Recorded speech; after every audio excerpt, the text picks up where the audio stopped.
आर'नाइ 5G YouTube चेनेलाव आरो फिन खेबसेबाव बरायफिनबाय। दिनैनि गोदान भिडिअ'आनो जाहैबाय PM किसाननि 710 इन्स्ट्रुमेन्टखौ जाय बिथांमोना नेगासिनो दंमोन नोंथांमोननि थाखाय मोनसे बिग आपडेट ओंखारनानै फैबाय। लोगोसे जाय बिथांमोना PM किसाननि रांखौ सिगाङाव मोनोमोन नाथाय दा मोनला आरो जाय बिथांमोना PM किसानखौ गोदानै एप्लाइ बानायनानै दोनदों नोंथांमोना रांखौ मोननो थाखाय नोंथांमोनखौ गभर्नमेन्टआ मा खालामनो थिनदों जोङो दिनैनि नैबे भिडिअ'नि गेजेराव बेनि A to Z डिटेल प्रसेसखौ नायगोन। नोंथाङा भिडिअ'खौ जोबजासे नायलांबाय थाबानो जाबाय आरो बेफोरबायदिनो गोदान गोदान गभर्नमेन्ट स्किम डिजिटेल खौरां मिथिनो थाखाय नोंथाङा चेनेलाव गोदानबा चेनेलखौ साबस्क्राइब खालामबानो जाबाय। दानिया जोङो नायगोन PM किसाननि 710 इन्स्ट्रुमेन्टनि रांनि थाखाय मा आपडेट ओंखारनानै फैदों जोङो बेनि आपडेटखौ नायनोसै। गिबियावनो बिथां नैबे नरेन्द्र मदि बिथाङा गावनि ससियेल मिडिया एक्स मोनसे नैबेयाव बिथाङा पस्ट खालामदों। बिथाङा मियासो बिथाङा समायखिरा लादों, बिथाङा एलायन्स गभर्नमेन्ट दादों, नोंथांमोनाथ' मिथिखाबाय। नैबे प्रधान मन्त्रि नैबे नरेन्द्र मदिया मोनसे नैबेयाव पस्ट होदों। गिबियावनो बे पस्टखौ नोंथाङा नैबेयाव फरायना लाजागोन। नैबेयाव लिरनानै होखादों बिथाङा नैबेयाव देश भर के अपने किसान भाई बहनों का जीवन आसान बनाने के लिए हमारी सरकार प्रतिबद्ध है। यह मेरी लिए सौभाग्य की बात है कि लगातार तीसरी बार प्रधानमंत्री के रूप में कार्यभार संभालने के बाद पहला काम उनके लिए ही करने का अवसर मिला है। इसके तहत PM किसान सम्मान निधि की 70 किस्त से जुड़ी फाइल पर हस्ताक्षर किया, जिसका लाभ देश भर के नैबेयाव मेरे 9 करोड़ से ज़्यादा अन्नदाताओं को होगा। नैबेयाव लिरना होखादों बिथाङा मिया बिथाङा समायखिरा लाबाय आरो बिथाङा फार्स्ट खामानिखौ मावदों नैबे PM किसाननि फाइल, बे फाइलाव बिथाङा दिनै सिगनेचार मारिबाय। नैबे 710 इन्स्ट्रुमेन्टनि रांखौ सोनो थाखाय नैबे 9 करोड़ खेतियकफोरनो हरनो थाखाय बिथाङा सिगनेचार मारिनायनि बेयाव खोथाखौ बुंदों। नोंथाङा बेयाव रोखा जाबाय जानो हागौ। नोंथाङा दानिया रांखौ माब्ला मोननो हागोन नोंथाङा नैबेयाव नायना लाबानो जाबाय। बिथाङा सिगनेचार होबाय। नोंथाङा रांखौ नैबे जुन मान्थनि नोंथाङा जोबनायाव नोंथाङा बेनि रांखौ मोननो हागौ।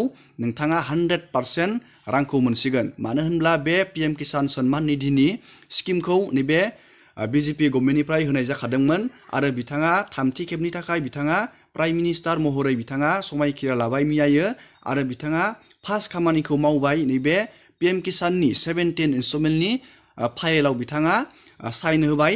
नैबे 9 करोड़ खेतियकफोरा नैबे PM किसान सम्मान निधि योजनानिफ्राय 2000 रांखौ नोंथांमोना मोननो थांगासिनो दं। जुन मान्थआवनो नोंथांमोना बे रांखौ मोनगोन। दानिया नोंथांमोना रोखा जाबाय जानो हागौ मा आपडेट ओंखारनानै फैदोंमोन। जाय बिथांमोना PM किसाननि 710 इन्स्ट्रुमेन्टखौ नेगासिनो दंमोन नोंथांमोना थाबैनो मोननो हासिगोन बे 2000 रांखौ। नाथाय बेयाव गोबां बेले बेजे जानानै दंबावो। गोबां मानसियानो रांखौ मोननो हायाखै आरो सोरबा गोदानै एप्लाइ बानायदों। नोंथांमोननि थाखायबो मोनसे बिग आपडेट फैदों। मा आपडेट फैदों जोङो बेनि आपडेटखौबो नायदिनि।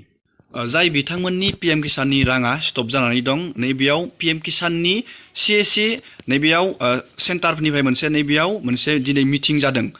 बिथां नरेन्द्र मदिया सिगनेचार होबाय। लोगोसे नैबेयाव मोनसे मिटिं जादों। बे मिटिंखौ आं नोंथांमोननो देखायनो हाया। नोंथांमोना नैबे ससियेल मिडिया एक्सआव फैनानै नायजागोन। बेयाव कपिराइटनि बेयाव इसु थायो। बेनि थाखायनो नोंथाङा बेयाव जाय बिथांमोननिया राङा हाबाखै नोंथांमोना मा खालामनो नांगोन नैबेयाव रोखायै बुजायना होदों। नैबेयाव बिथांमोना CSC सेन्टारनि बिथांमोना नैबेयाव गोबां बेयाव बाथ्रा बुंदों। जाय बिथांमोननि राङा स्टप जानानै दं, बन्द जानानै दं, नोंथांमोना मा खालामबा रांखौ मोननो हागोन नोंथांमोना बेयाव नायनानै A to Z बुजिनानै लानो हागोन। बेयाव मा बाथ्रा बुंदों आं नोंथांमोननो फोरमायनानै होनि। जाय बिथांमोननि राङा स्टप जानानै दं नोंथांमोना चेक खालामनांगोन। चेक खालामनानै नोंथांमोना EKYC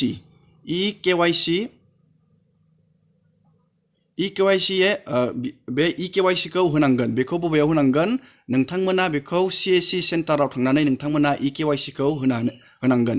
EKYCनि थाखाय नैबे मिटिङाव बुंदों 7 लाख मानसिफोरा थालांनानै दं होनदों। नैबे 7 लाख मानसिफोरा EKYCनि थाखाय रां मोनाखै बेयाव बे बाथ्राखौ बुंदों। नैबेयाव EKYC जायिफोरा 7 लाख मानसिफोरा दासिमबो रांखौ मोननो हायाखै बे बाथ्राखौ नैबे मिटिंआव रोखायै बुंनाय जादों। जाय बिथांमोननि राङा इकेवाइसि नि थाखाय प्रब्लेम जानानै दं, रां हाबाखै, नोंथांमोना थाबैनो CSC सेन्टाराव नोंथाङा गावबा गावनि स्टेटासखौ चेक बानायनानै नोंथांमोना इकेवाइसि खौ होनांगोन। लोगोसे बेयाव नोंथांमोना आदारजों बेंक एकाउन्टजों लिंक नोंथाङा बेखौ खालामनांगोन। बेखौ बुङो DBT बुङो बेखौ डाइरेक्ट बेनिफिट ट्रेन्सफार। आङो बेनि बागै गोबां भिडिअ बानायबाय।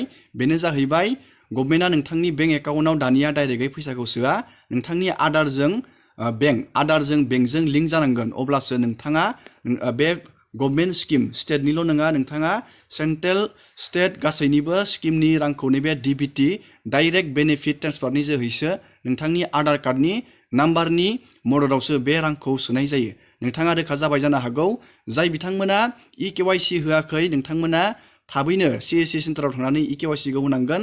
आरो नोंथाङा DBT प्रब्लेम बा नोंथाङा आदारजों बेंक एकाउन्टजों लिंक बानायनो नांगोन। लोगोसे जाय बिथांमोना गोदानै एप्लाइ बानायनानै दोनदों, नोंथांमोना एग्रिकालसार अफिसाराव थांनानै नोंथाङा बे नोंथांनि प्रब्लेमखौ फेस खालामहैनांगोन। जाय बिथांमोना गोदान बानायनानै दोनदों, अब्लासो नोंथांमोना नोंथांनि स्टेटासा डिस्ट्रिक्ट लेभेलाव नोंथांनि स्टेटासा एप्रुभ जाबासो नोंथांमोना इकेवाइसि खौ होनानै नोंथांमोना PMकिसाननि रांखौ मोननो हागोन। दिनैनि भिडिअखौ आङो बेखिनियावनो फोजोबबाय। नोंथांमोना भिडिअखौ नायनानै मोजां मोनोबा लाइक खालामबानो जाबाय। आरो बेफोरबायदिनो गोदान आपडेट, डिटेल स्किम, डिजिटेल खौरां मिथिनो थाखाय नोंथाङा चेनेलाव गोदानबा चेनेलखौ साबस्क्राइब खालामबानो जाबाय। एसेनोसै दिनैनि भिडिअआ।